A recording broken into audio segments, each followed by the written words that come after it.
CEO finds a letter on his car windshield and discovers it was written by his daughter. That grey morning, a billionaire used to controlling everything froze before a simple pink note. What he read made him tremble. For the first time, he had no answer. Jonathan Green's black Lexus glided smoothly into his reserved spot in the corporate parking lot. Like every morning, the TechVision CEO adjusted his Italian silk tie in the rearview mirror. At 48, routine was his religion. "Mr. Green, your schedule is full until 4, his assistant reminded him through the earpiece as he closed the car door. "Perfect as always," he replied, with the confidence of a man who never misses a beat. The day unfolded as usual. Meetings, calls, million-dollar decisions made without blinking. But when he returned to the parking lot, something disrupted his perfectly symmetrical routine. A pink folded paper, taped with colorful, glittery strips, was stuck under his windshield wiper. "What the hell?" he muttered, glancing around. The lot was nearly empty. Annoyed, he grabbed the paper. The handwriting was unmistakably that of a child, scrawled in pink marker. "Is there room for me too?" He flipped the note. On the back, glued with school paste, was a lunch menu from an elementary school, with a small purple stain that looked like grape juice. "Bert," he called to the security guard, "did you see who left this on my car?" The man hesitated. "A little girl, sir." "With a woman. The girl insisted it had to go on your car." Jonathan stared at the paper again. For some reason, instead of tossing it, he folded it neatly and placed it in the glove compartment. That night, in his lonely penthouse overlooking Dallas, Jonathan poured himself a whiskey as he reviewed contracts. The pink paper seemed to glow from inside his car, 15 floors below. He tried to ignore it. When he finally fell asleep, a disturbing dream overtook him. A small girl stood at a window, her fingers stained with grape juice, leaving prints on the glass. He couldn't see her face, but he felt he should know her. He woke up sweating at 3 a.m. For the first time in years, Jonathan Green felt something he couldn't control or buy. Curiosity. Or perhaps something deeper, older, buried beneath layers of success and cold detachment. "Charles," he called his personal driver before dawn, "I need you to look into something for me." "Sir?" "A school lunch menu. I need to know what school it came from." As the sun rose over Dallas, Jonathan stared out the window, sensing that something fundamental inside him was beginning to shift. The pink paper had triggered something he had kept buried for decades. Who was that little girl? And more importantly, why did he feel like the answer might destroy everything he had built? The whiskey swirled in the glass as Jonathan stared at his distorted reflection. It was the third night he couldn't sleep. He walked over to his desk and pulled out the pink note again, running his fingers over the childlike handwriting. Why couldn't he just forget it? His mind betrayed him, dragging him back 27 years. Chicago, 1998. He was only 21, a brilliant student with a full scholarship to the country's most prestigious MBA program. And there was Melissa, with her warm smile and dreams of becoming a teacher. "I'm pregnant, John," she had told him on a rainy afternoon, her eyes filled with a mixture of fear and hope. 2 months. It wasn't part of the plan. The call with his father had been brief and cold. Fix that problem, or say goodbye to your future. Jonathan shut his eyes tightly, remembering the last conversation he had with Melissa. They were in a small cafe near campus. He had explained with carefully rehearsed words that it wasn't the right time. "I'll come back when I have something to offer you," he had promised. "I just need to finish my studies. It'll only be a few years." Melissa's expression had frozen into terrifying calm. "We didn't need your money, Jonathan. We needed you to be brave." He had ignored her calls after that. Changed his number, moved away. The university consumed him, and then came Silicon Valley, the right investments, the founding of TechVision. Success arrived like an avalanche. Millions became billions. Sometimes, very occasionally, he thought about her. He told himself Melissa had surely moved on, met someone better. Maybe she had terminated the pregnancy, or given the baby up for adoption. He convinced himself any outcome would have been better with him out of their lives. He never tried to find out. The fear of what he might discover was paralyzing. Jonathan abruptly stood from his leather armchair and hurled the glass against the wall. The crystal shattered, like the illusion of perfection he had built. 8 years old? He muttered in disbelief. That's impossible. It's been nearly 3 decades. But another thought struck him. What if Melissa had another daughter? What if she had married and started a new family? Part of him hoped that was the case. But another part, one he didn't quite recognize, felt an aching void at the thought. The next morning, Charles arrived with information. The paper came from Roosevelt Elementary in the North District. It's a public school, sir. Jonathan made a sudden decision. Contact the school. Tell them I want to make an anonymous donation. I want to visit the place first. Charles looked at him, surprised. In 15 years of working for Jonathan, he'd never seen him show interest in educational charity. Are you sure, sir? Completely. Jonathan stared out the window. Isn't it strange, Charles? All these years making calculated decisions. And now, this. What would he find at that school? And was he truly ready to face the past he had buried so deeply? Jonathan had never set foot in a public school. The contrast with his elite private education gave him a chill as he walked through the halls of Roosevelt Elementary. Worn walls lined with children's drawings, clean but aged floors, and the scent of disinfectant mixed with crayons and glue. It's very generous of you to consider a donation, Mr. Green, said the principal, a woman named Patricia Mendoza. Our meal program could really use it. Jonathan barely listened. His eyes scanned every corner, every child, as they approached the cafeteria. Could we see how the lunch program works? He asked, trying to sound casual. The principal smiled. Perfect timing. The cafeteria buzzed with childish energy. Kids from all backgrounds ate, talked, and played. Jonathan felt completely out of place in his $3,000 suit. Looking for something in particular, Mr. Green? The principal asked, noting his anxious gaze. Just observing, he replied curtly. And then he saw her. A small girl sitting a bit apart from the others with a bright pink bracelet and a backpack covered in the same stickers he'd seen on the note. She was playing with a tiny toy car while nibbling on an apple. Jonathan felt his breath catch. Her wavy chestnut hair fell over her shoulders exactly like Melissa's. But when the little girl looked up, Jonathan saw his own gray eyes staring back at him with innocent curiosity. Who's that girl? He asked, voice barely a whisper. The principal looked. Oh, Ellie. Ellie Morales. Remarkable child. Very creative, though a bit solitary. Morales? Jonathan frowned. It wasn't his last name. Nor Melissa's. Yes, she lives with her mother, a wonderful woman, works as a volunteer cook at the local church. Tough situation, but they're inseparable. Jonathan could barely breathe. I need air, he muttered. Once back in the car, he ordered Charles, follow her, discreetly. They waited until dismissal. Ellie came skipping down the steps, her backpack bouncing. No adult came to pick her up.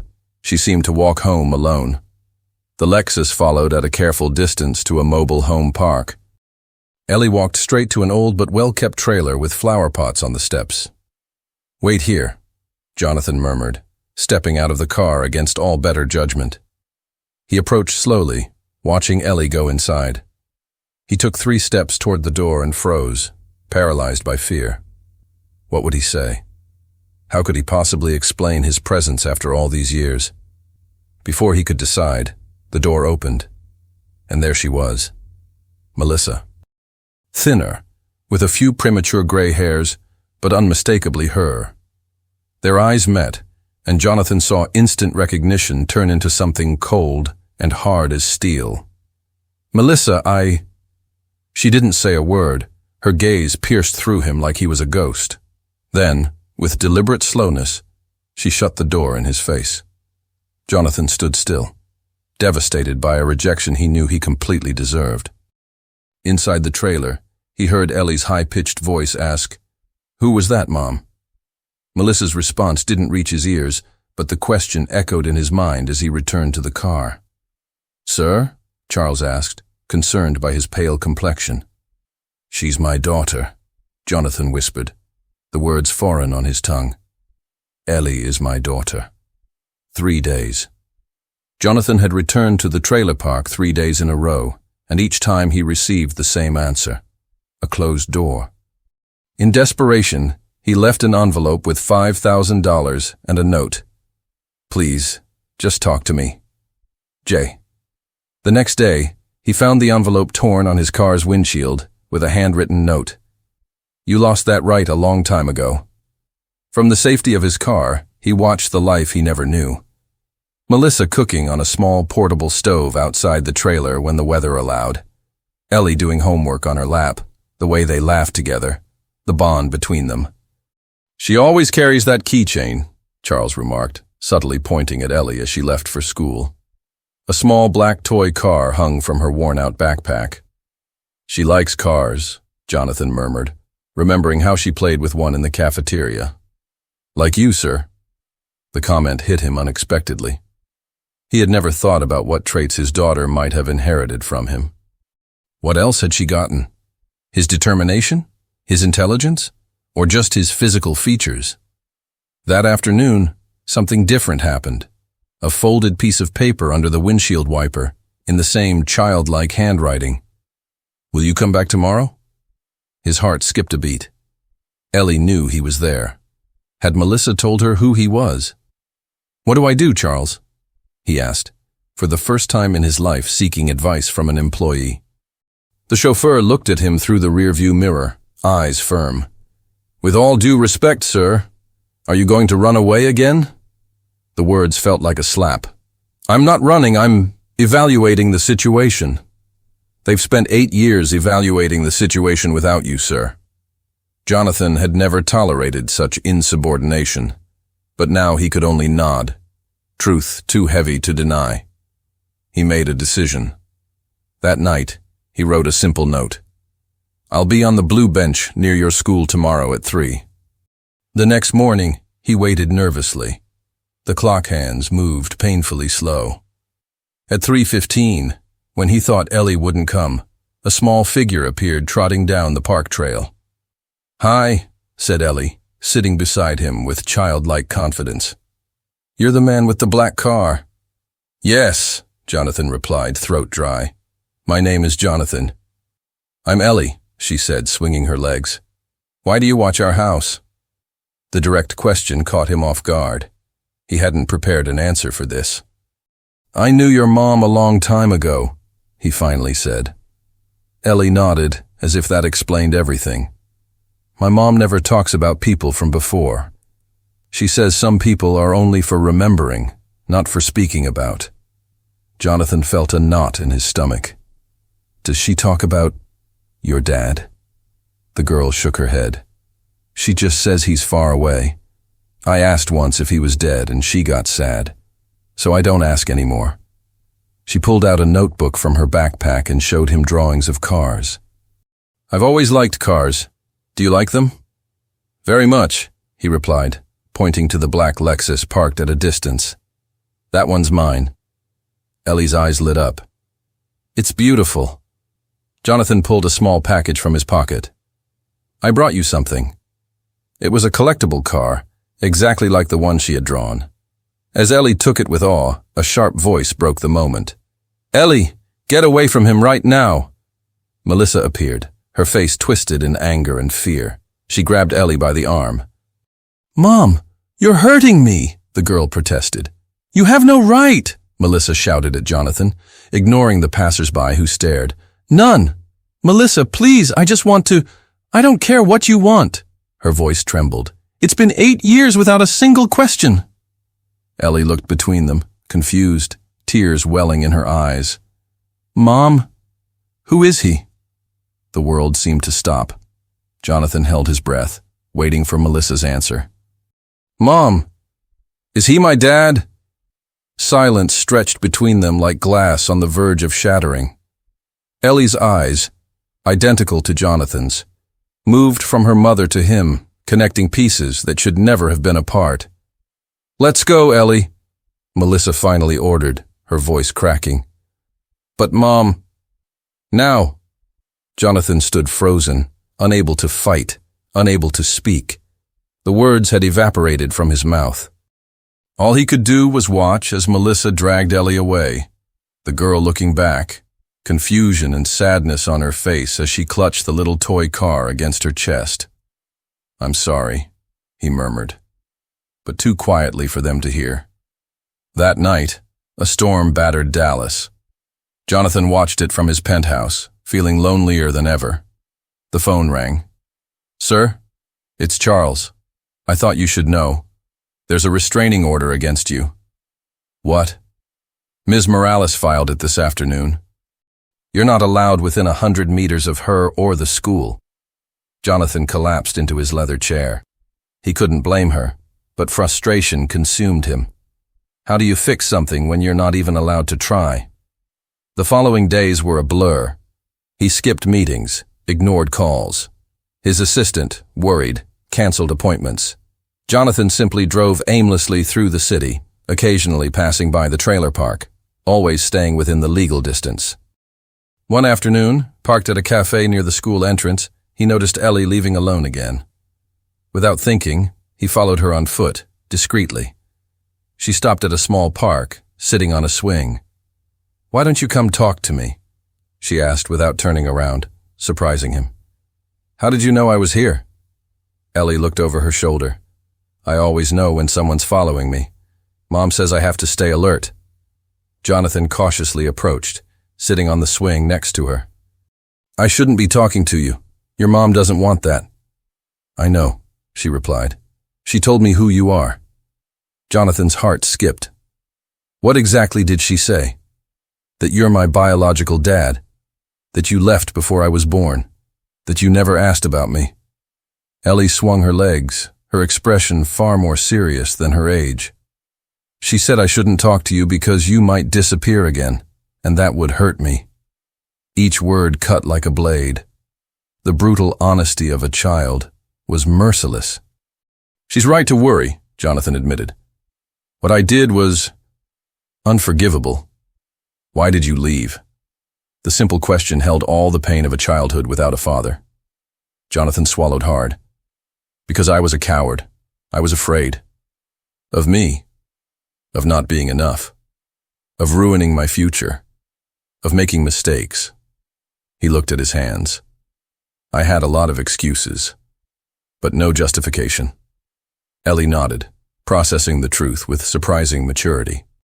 "And now, what do you want?" "To get to know you," he answered without hesitation. "If you'll let me." "I don't know if I can." Ellie slid off the swing. "My mom says we have to be careful what we wish for." "Your mom is very wise." "She works really hard," Ellie said. "Sometimes she's too tired to read to me, and our heater broke last winter." Her tone was neutral, not accusing, which only deepened Jonathan's guilt. "Ellie, I need to go. If your mom sees me with you, she'll be in trouble." "I know. But before you go, can I ask you something else? Anything. Are you staying this time? Or are you just here because I found you?" The question froze him. Was he there out of guilt, out of curiosity, or because of something deeper he was just beginning to understand? Before he could answer, a scream pierced the air. Melissa came running toward them, pale and furious. "Get away from my daughter! I swear I'll press charges!" Jonathan stepped back, hands raised. "Melissa, it's not what it looks like. You violated the restraining order. Ellie, get over here right now." "Mom, we were just talking." "I don't care. He has no right to be near you." The scene drew stares. A woman pulled out her phone, probably to call the police. "I'm leaving," Jonathan said, backing away. "But Melissa, we have to talk eventually, for Ellie's sake." "You don't know what's good for Ellie." Tears glistened in Melissa's eyes. "You never did." Jonathan didn't respond. He simply looked at Ellie one last time, imprinting her face in his memory, then turned and walked away. The following days were a silent hell for Jonathan. The Tech Vision Board called an emergency meeting after learning about the restraining order. Reputational risk, they called it. They didn't care about the human drama behind it, only the potential hit to the company's stock value. "You're distracted, unstable," the chairman told him. "We need you focused. Or you need to consider a temporary leave." Jonathan barely heard him. All he could think about were Ellie's eyes, how she had looked at him before Melissa pulled her away. Without resentment, only a cautious curiosity. "Are you even listening, Jonathan?" The chairman's irritated voice pierced through his mental fog. "I need time," Jonathan finally responded. "A few weeks to resolve personal matters." He left the corporate headquarters feeling strangely liberated. Charles was waiting by the car. "Home, I assume," the driver said as he opened the door. "No, just drive. Anywhere." They wandered around Dallas for hours.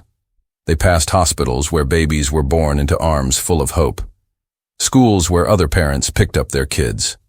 Every image was a reminder of what he had willingly lost. "Charles," he said eventually, "do you think someone can redeem themselves after abandoning a child?"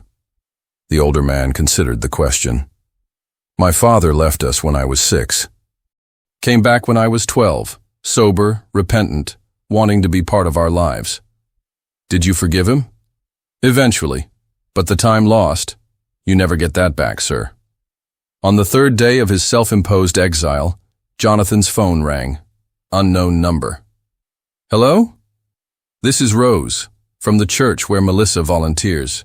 She had a severe hypertensive crisis, collapsed from stress." "Who is this?" he asked. "I'm Ellie's church contact. She asked me to call you. She's scared." Jonathan felt the ground shift beneath him. "Which hospital?" "Dallas Memorial. But Jonathan, there's something else you should know. Melissa doesn't have proper insurance. The costs? I'll cover everything. Where's Ellie now?" "With me in the waiting room. Melissa doesn't want you near her, but the girl needs support." Jonathan rushed to the hospital, his mind spinning. At the reception desk, he explained everything.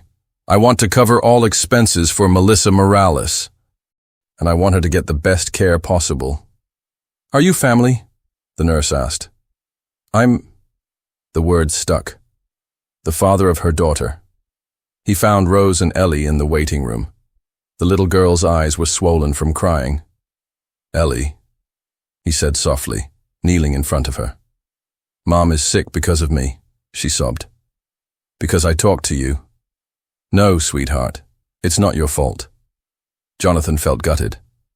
"Adults sometimes get sick from things we carry inside for a long time." Rose gave him a cautious glance. "Melissa woke up about an hour ago. She doesn't want to see you." "I understand, but I want her to know everything is paid, and that I'll make sure she gets the best treatment."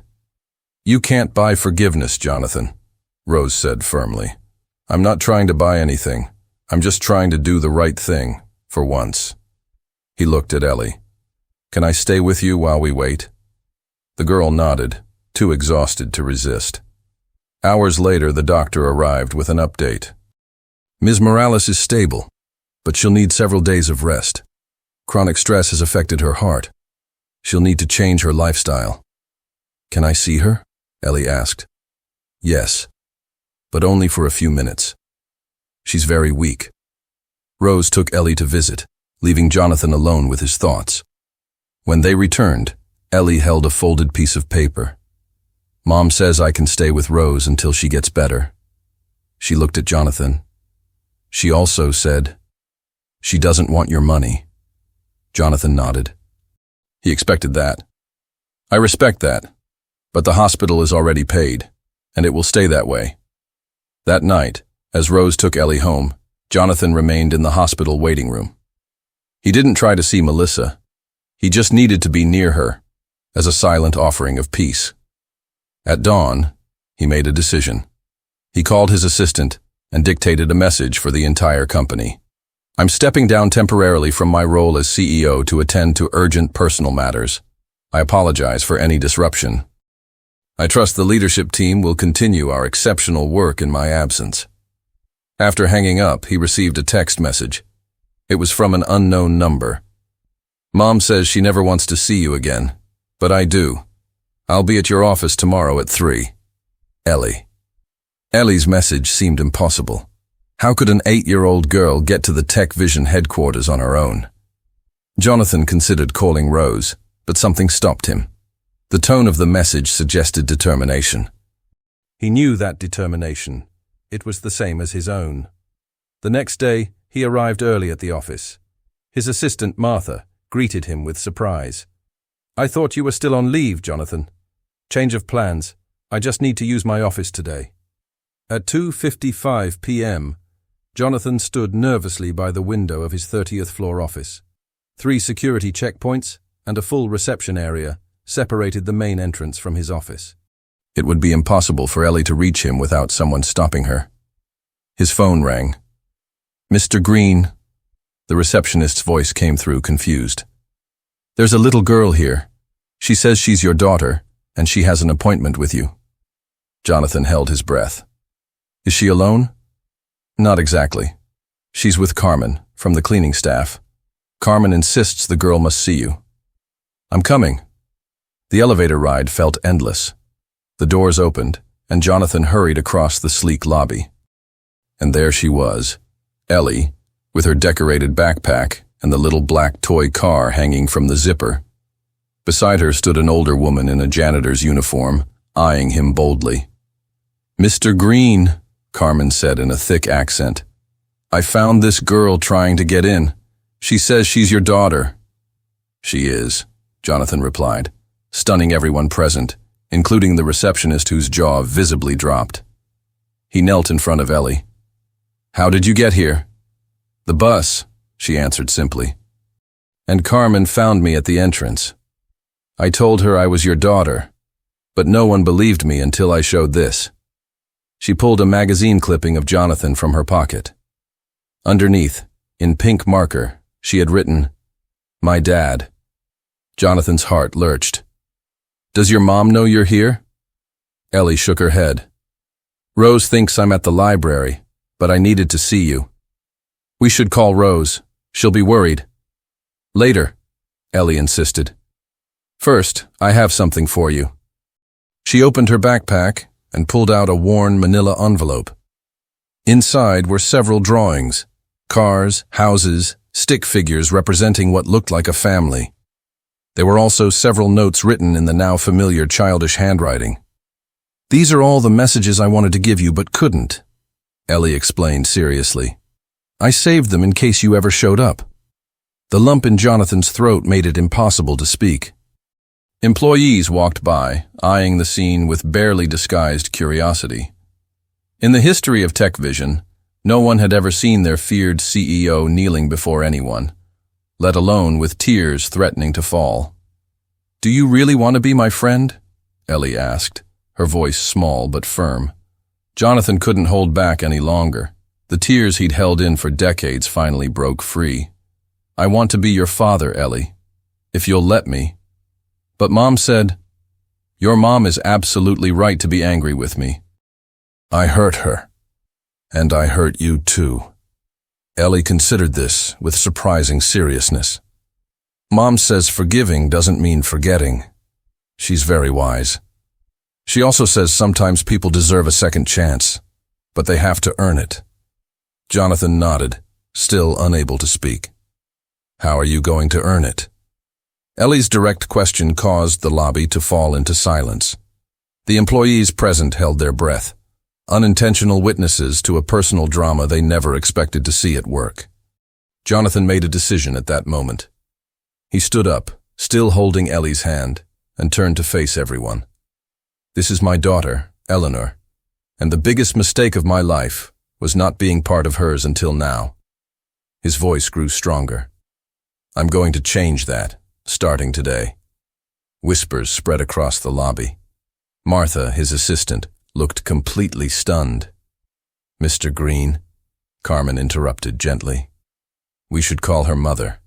She must be worried. Ellie squeezed Jonathan's hand. I have a better idea. Take a picture with me. Jonathan blinked. A picture? Yes, to show Mom. So she sees I'm okay. Martha stepped forward, offering her phone. I can take it if you'd like. The photo was taken. Jonathan kneeling next to Ellie, both with matching gray eyes and the same serious expression. Martha sent it to Jonathan's phone. Now, send it to Charles, Ellie instructed. He'll show it to Mom so she won't worry. How do you know about Charles? Jonathan asked, surprised.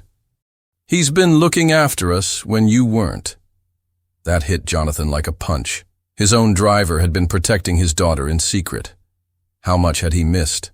How many people had done what he should have done himself? Jonathan sent the photo to Charles with a simple message. Ellie is with me. She's safe. I'll bring her back.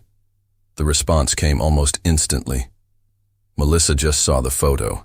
It's the first time in 8 years I've seen her smile at the thought of you. But she's still cautious. Ellie tugged on his sleeve. Can I see your office now? Does it really show the whole city? Jonathan nodded, grateful for the change of subject. I'll show you where I work. Then I'll take you home, okay? As they walked toward the elevator, employees stepped aside, their expressions a mix of awe and disbelief. The legend of TechVision's cold and ruthless CEO was unraveling before their eyes, replaced by the image of a vulnerable man holding the hand of a little girl who had reminded him of his humanity. In his office, Ellie ran straight to the window. I can see our house from here, she exclaimed, pointing northeast. Jonathan walked up beside her, following her finger. In the distance, barely visible, was the trailer park. He had never noticed it from his window before. It's like you were always there, he murmured, more to himself than to Ellie. And I just never looked in the right direction. 6 months can change an entire life. For Jonathan Green, they transformed his world more than the previous 27 years ever had. The modest house he had rented in Ellie's neighborhood was a far cry from his luxurious penthouse. 2 bedrooms, a small backyard, simple but comfortable furniture. The transition hadn't been easy. The TechVision board had finally accepted his temporary leave when Jonathan threatened to sell his shares. Now he worked remotely as an advisor, dedicating 3 days a week to the company and the rest to rebuilding the bridges he had once burned with his daughter. Mr. Blackcar! Ellie's cheerful voice echoed as she burst through the front door. She had never stopped calling him that, turning what began as an anonymous identifier into a term of endearment. How was school? He asked, setting his laptop aside. Great. I got an A+ in math, and Mrs. Peterson says my electric car project is the best in class. Jonathan smiled. Ellie's intelligence amazed him constantly. That deserves a celebration. Ice cream? Yes! Ellie dropped her backpack and flopped onto the couch. But first I have to finish my homework. Mom says dessert comes after responsibilities. Another lesson Jonathan was learning, far too late. Melissa had raised an incredible child, with a work ethic and values he was only beginning to understand. His relationship with Melissa remained tense, but civil. The weeks following her hospital collapse had been the hardest. Jonathan had hired the best specialists, against Melissa's initial will. She eventually accepted the medical help, but rejected any other financial offer. I don't want your money, she had said firmly. I just want you to keep your word with Ellie. This time. The agreement they reached was simple. Jonathan could see Ellie 3 afternoons a week and 1 weekend a month, always with prior notice, always under clear rules.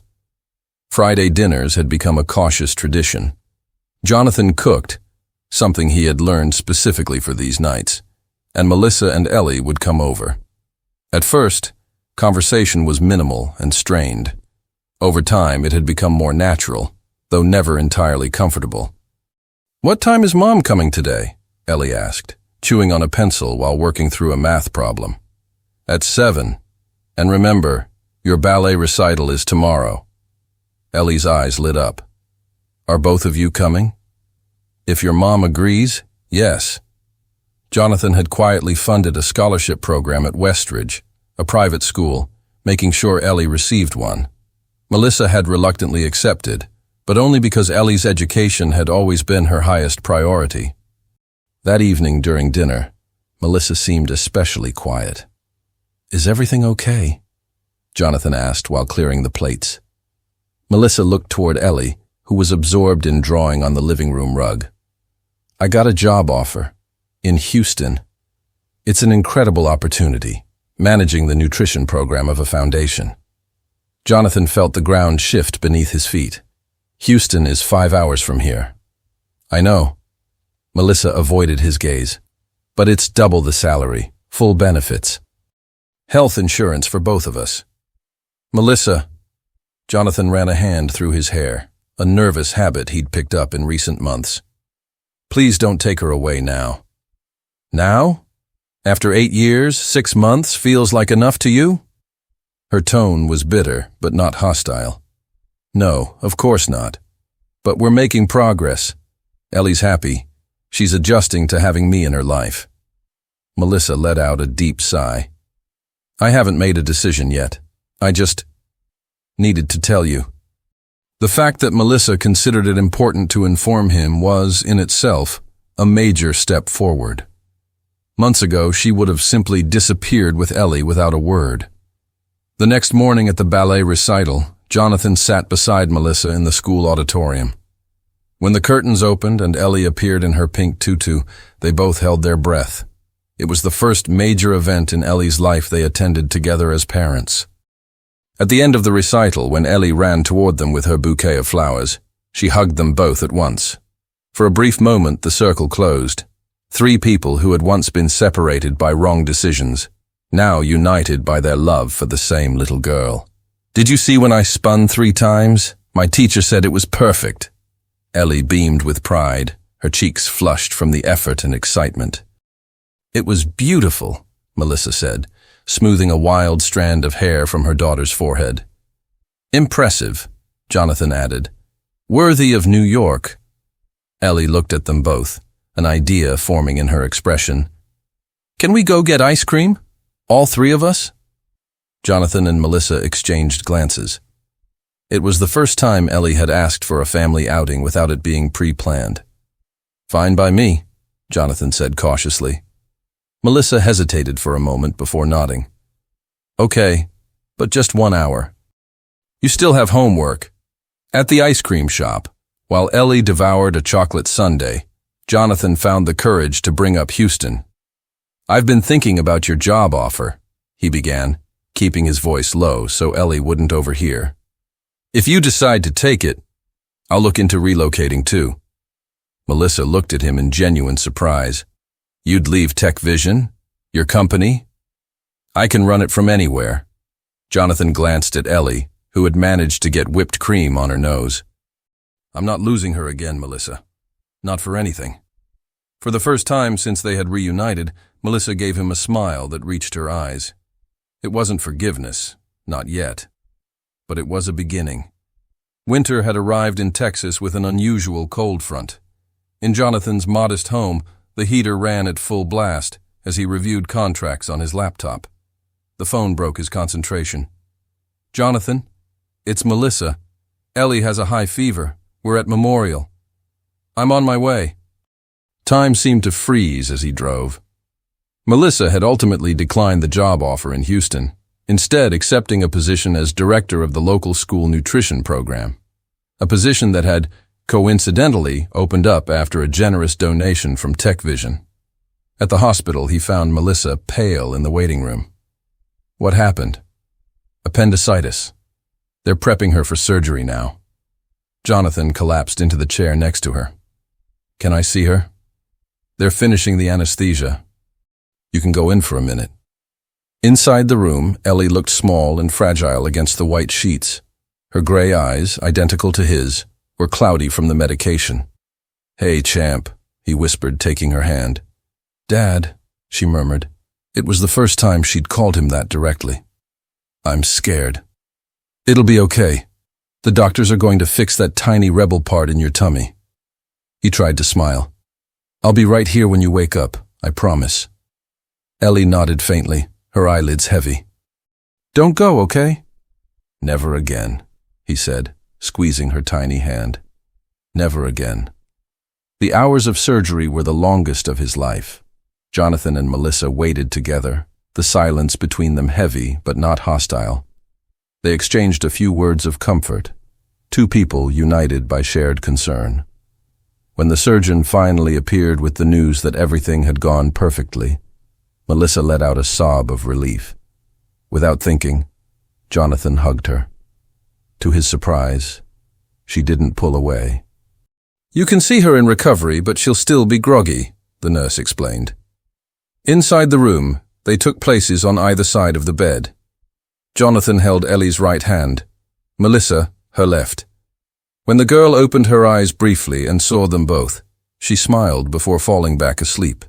Jonathan stayed the entire night, refusing to leave, even when Melissa insisted she could stay alone.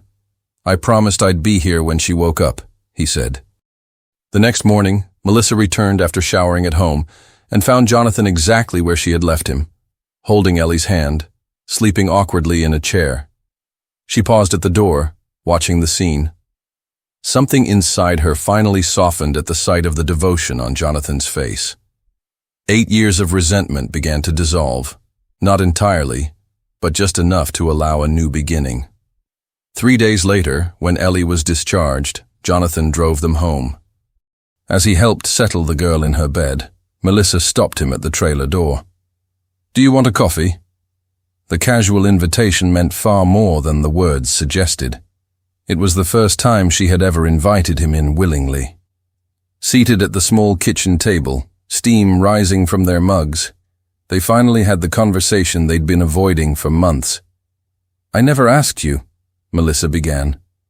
Why now? After 8 years. Jonathan stared into his coffee. Ellie's note. It was like waking up from a self-induced coma. It forced me to face what I'd buried. He looked up. But honestly, I don't know if I would have had the courage to look for you if Ellie hadn't made the first move. Melissa nodded, appreciating the honesty. I hated you for a long time, Jonathan. I know. You had every right. But I never taught Ellie to hate you, she said, fidgeting with the handle of her mug. I never spoke badly about you. I just said you were far away, that you couldn't be with us. Tears welled unexpectedly in Jonathan's eyes. You don't know what that means to me, Melissa. I didn't deserve that kindness. I didn't do it for you, she clarified. I did it for Ellie, so she could make up her own mind if she ever met you.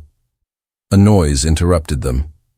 Ellie stood in the hallway, leaning against the wall, clearly having been listening.